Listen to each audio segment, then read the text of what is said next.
and welcome to Blockchain Gaming World with me, John Jordan. As you can see, we're going to play Blocklords for the first time. So Blocklords, as it says, a grand strategy blockchain game.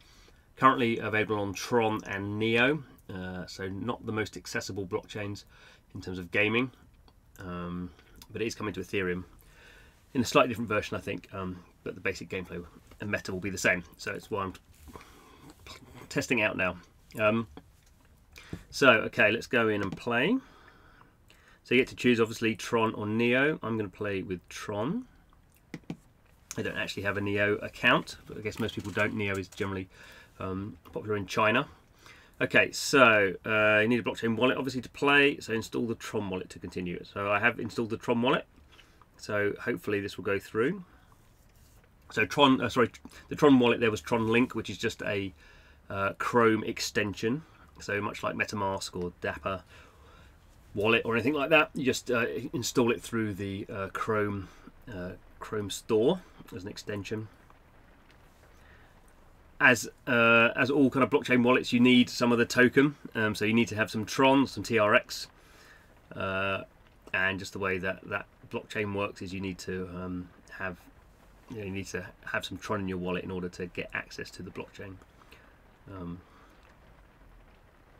In order to have the energy, and you can also obviously do stuff like, well, not obviously, but you can do stuff like freezing your Tron, and then you can vote for the validators and all that kind of delegated proof of stake stuff. And just see it's loading. Okay, so let's play. I am actually logged into my Tron wallet, so let's see if we can. Not okay. Let's go and I was. So let's see if I can do this.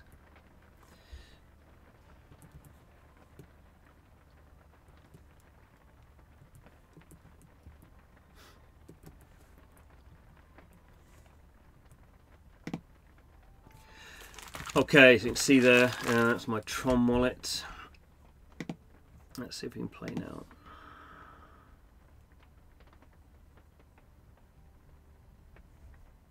Okay, so the important thing to note if you're going to play Blocklords at the moment, it's hard to see in the small print here, but you can see here, I can't highlight it. Creating a hero, point 3, creating a hero will cost 500 Tron. So 500 Tron, I mean, the price of these things goes up and down. Tron at the moment is about 2 cents. So effectively, you're looking at $10 to play. Now, I believe when it comes to Ethereum, this will not be the case. As in, you won't have to buy something for $10. I'm not entirely sure, but that's what I've been told. So at the moment, this is very much what we might call a traditional blockchain game, where you have to buy an NFT. Effectively, this is an NFT. You have to buy that in order to experience the game. I mean, that's kind of how CryptoKitties is. That's kind of how Axie Infinity is. Well, I think they actually have a free-to-play version now. But a lot of the new games are moving more to a free-to-play. So you play with a game asset that isn't on the blockchain. So it's a centralized, a normal, traditional game character. And then if you want to get involved in the blockchain elements like the buying and the selling and the trading, then you obviously do have to spend money because that's how blockchains work. Anyway, so I'm going to have to choose one of these. Let's choose Heidel Buckmeister. So there we go, we can see some of the stats. Let's create, so it's going to be a fee. So I'm going to have to sign. So obviously every time I interact with the Tron blockchain, it's going to have this. So I can add this app to the whitelist, so it'll authenticate automatically. I won't do that to begin with because it's kind of good to see what it's using it for. So let's accept.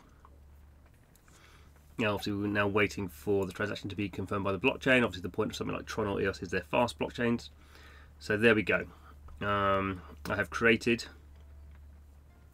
my character and see their equipment, and now I have no idea what to do.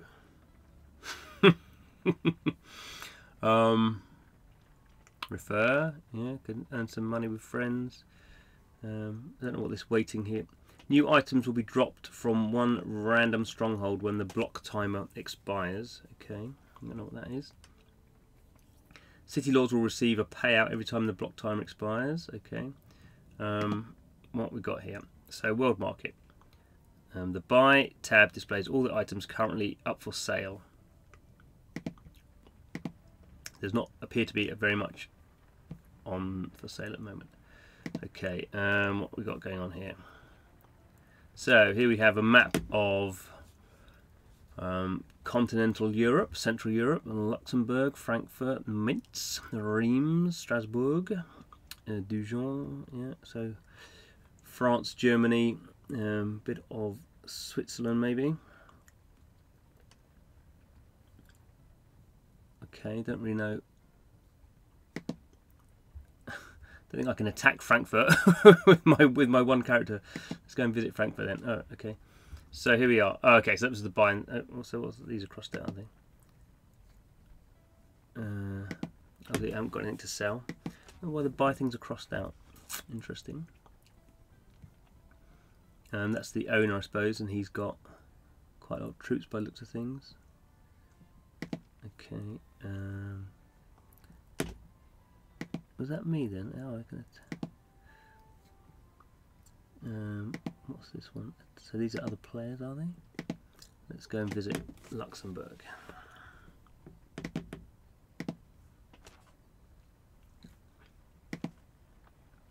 It's expired. Oh, that's why it's possible. The market duration for this item has expired. Okay, but we can see the things that you could buy. So better armaments, aren't they? Really. See his troops there. Oh, we've got 4,609. What's this one? Leaderboard. Okay.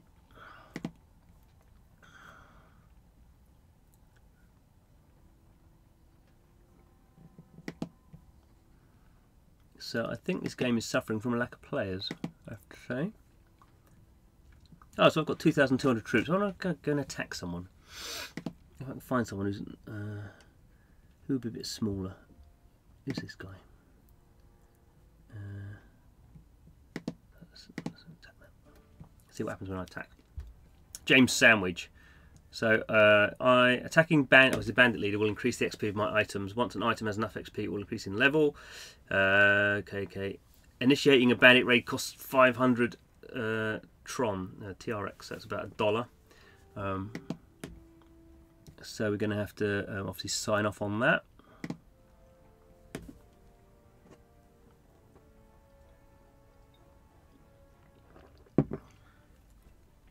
And even with okay, that was pretty fast. Transaction has been confirmed. What happened? So I just had more troops than him. So my experience goes up. That sounds good. So, but how do I get more troops? So my troops, I get 55 per minute. So 20 minutes until I will be maximise my troops again.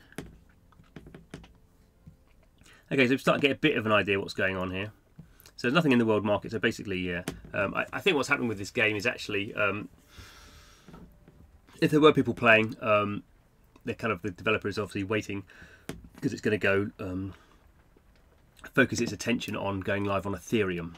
So there tend not to be vast amount of people playing on Tron and Neo, to be honest, as far as I've seen with Neo. But if you look at websites like DapRadar, actually not DapRadar because it doesn't cover Neo, but if you look at sites that do cover Neo, there's not a lot going on there, and it's very Chinese in terms of its audience.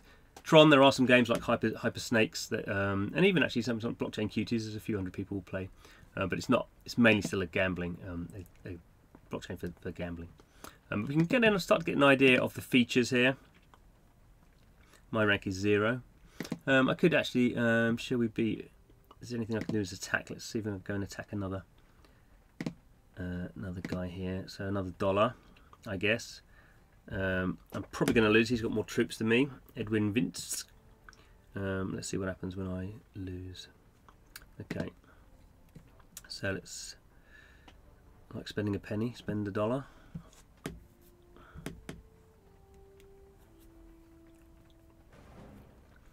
Okay. Victory. Oh well. Okay, I did okay. So actually, it looks like my troops. Maybe it depends on. My troops have a different value or something. Anyway, so I did okay there. still got 500 troops, and I took out all those ones. That's good. Always like that in the first time user experience, to feel like you're making progress. I'm not these ones zooming in. Not really. Problem is with attacking these people, you can't really see how many troops there are. I'm not going to attack anyone else now, because I would not win, because they've got 3,000 troops. And the interesting thing here, we can kind of get an idea of why I might want to attack Lille. Because this guy's getting a payout. He's going to get, it's not massive, 246.4 TRX when this coffer payout block counts down. So that's kind of interesting. You can kind of get an idea how this is going to work out when it has more players. So you'll be kind of constantly building up your troops, trying to attack others, particularly when this block countdown starts to get really close. Obviously, you don't want to necessarily be owning a city now when someone's going to take it off you, but you start to get the idea what's going to be going on in this game.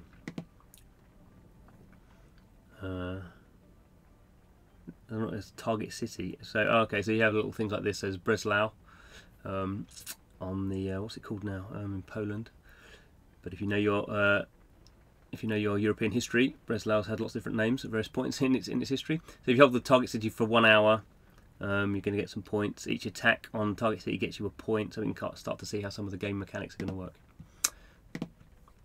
There we go. Okay, so I wouldn't necessarily suggest everyone dives onto Blocklords at the moment on Tron or Neo, because no one's playing it. But well worth looking out for when we start hearing a bit more about when it's going to go live on Ethereum. Obviously, there are people who play games on Ethereum, and this is, it's not. If it wasn't a blockchain game, you wouldn't say it's super deep, but you can kind of start to get an idea. It's deeper than something like CryptoKit is. Obviously, well, it isn't everything, but it's got a fairly deep kind of strategy to it, but also fairly nice, fairly kind of clean what you're doing, and you start to get the idea how the blockchain plays into it. That you have these counters that are counting down, and rewards are based on that. So that's kind of a nice mechanic. Anyway, thanks for watching the video. So this is Blockchain Gaming World, where all I do is do videos about blockchain games, like to play them for long periods of time and go into detail about what's interesting, what I think works, what I think doesn't work. So if you're into blockchain games, please do subscribe. Of course, if you have any comments, please stick them in the comments box. Always good to kind of hear what you guys think about what I'm up to, or if you have any advice, quite open to that. So thanks for watching this one, and hope to see you again soon.